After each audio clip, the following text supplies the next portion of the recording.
오늘 묵상 시편 11편 기초가 무너질 때 의인이 서 있어야 할 곳. 철 지난 이야기지만 코로나19는 충격적이었습니다. 사람과 사람이 거리를 두어야 했습니다. 혹시 기침이라도 하면 의심의 눈초리를 받았습니다. 재채기조차 조심해야 했던 세상이었습니다. 코로나는 우리가 살아가는 빠르게 변하는 세상의 속도에 가속 페달을 밟았습니다. 재택근무가 일상이 되었고 온라인 예배 역시 자리 잡았습니다. 그 와중에 인공지능 AI 등장했습니다. AI의 등장은 충격적이었습니다.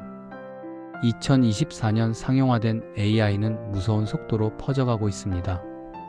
앞으로 어떤 세상이 펼쳐질지 예상하기 힘든 세상입니다. 이것도 부족해서 환경 문제도 당혹스럽긴 마찬가지입니다. 기후위기는 먼 미래의 경고가 아니라 상수가 된 재난으로 이미 우리 곁에 와 있습니다. 여름이면 기록적인 폭염과 폭우를 경험합니다. 겨울이면 황당할 정도의 한파나 폭설을 경험하기도 하지요. 게다가 상식을 뛰어넘는 규모의 태풍과 산불은 간담을 서늘하게 만들기도 하고 사람이 참 무력하다고 느끼게 합니다. 우리 다음 세대가 어떤 세상을 살아가게 될지 짐작할 수 없습니다. 그렇습니다. 지금 우리는 무서운 속도로 변하는 세상을 살아갈 뿐더러 도무지 예상할 수 없고 예측하기 힘든 시대를 살아가고 있습니다. 거기에 그리스도인으로 살아가기가 정말로 어려운 세상이 되었습니다.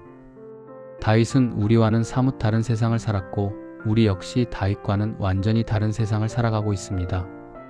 이 엄청난 간극이 있지만 놀라울 정도로 비슷한 감정을 느끼기도 합니다. 3절 말씀을 보십시오. 다윗은 이렇게 말합니다. 기초가 바닥부터 흔들리는 이 마당에 의인인들 무엇을 할 수 있겠는가? 다윗은 그가 살았던 세상에서 기초가 바닥부터 흔들리는 것을 경험했습니다. 그가 살았던 시대의 세계관에 비추어 볼 때 말도 안 되는 일이 버젓이 일어나는 것은 물론 그런 일이 상수가 되었기 때문에 느낀 감정일 것입니다. 다윗과 우리가 직면한 문제의 결과 내용은 다르지만 기초가 바닥부터 흔들리는 느낌이나 인생이 뿌리부터 송두리째 뽑히는 느낌은 다르지 않습니다. 다윗과 우리 사이에 공통점도 있습니다. 악인이 득세하는 세상, 악한 사람이 악을 도모하여 선하고 바른 사람을 괴롭히고 착취하는 세상을 살아간다는 점입니다. 그 안에서 종종 이리 치이고 저리 치이는 삶을 살아갈 수밖에 없다는 점도 닮았습니다. 다윗 역시 주변 사람들에게서 하나님을 향한 신앙을 조롱받았던 것처럼 보입니다. 우리 역시 그리스도인이라는 정체성을 드러내기가 상당히 부담스러운 시대를 살아가고 있습니다. 사도 바울이 말한 것처럼 주 안에서 경건하게 살고 말씀 따라 살아가려면 박해를 각오해야 하는 세상입니다. 시편에서 다윗이 말한 것처럼 하나님은 멀리 계신 것 같고 숨어 계신 것 같은 당혹스러운 세상을 살아가고 있습니다. 악인들이 득세하고 음모를 꾸미는 자들이 자기 뜻을 이루는 것처럼 보이는 세상에서 다윗이 할 수 있는 일은 무엇이었을까요? 기초가 바닥부터 흔들리는 세상, 인생이 뿌리째 뽑히는 것 같은 세상에서 그가 했던 일은 무엇일까요? 다윗은 기초가 바닥부터 흔들리기 때문에 오히려 영원히 변하지 않으시는 하나님을 구했습니다. 이 점을 조금 더 주목할 필요가 있습니다. 다윗은 여호와는 의인들을 시험하시고 악한 사람과 폭력을 좋아하는 사람을 미워하신다고 노래했습니다. 의인과 악인, 선을 사랑하는 사람과 폭력을 좋아하는 사람을 분명하게 가르는 일이 바로 시험이라는 것을 알려줍니다. 다윗은 고난을 겪었습니다.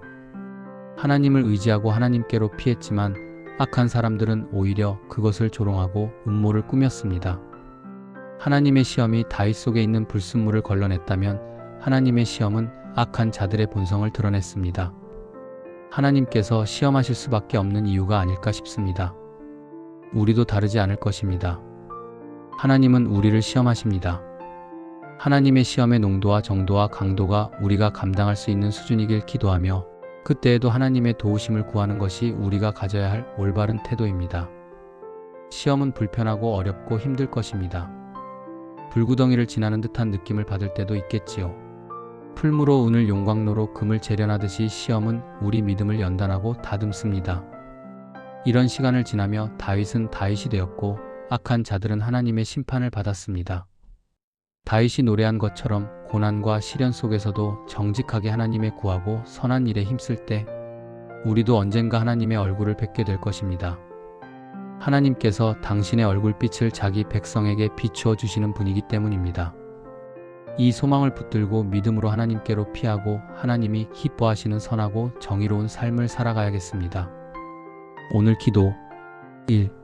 흔들리는 세상의 숫자와 현상에 마음을 빼앗기지 않고 변하지 않는 하나님의 보좌의 시선을 고정하게 하소서.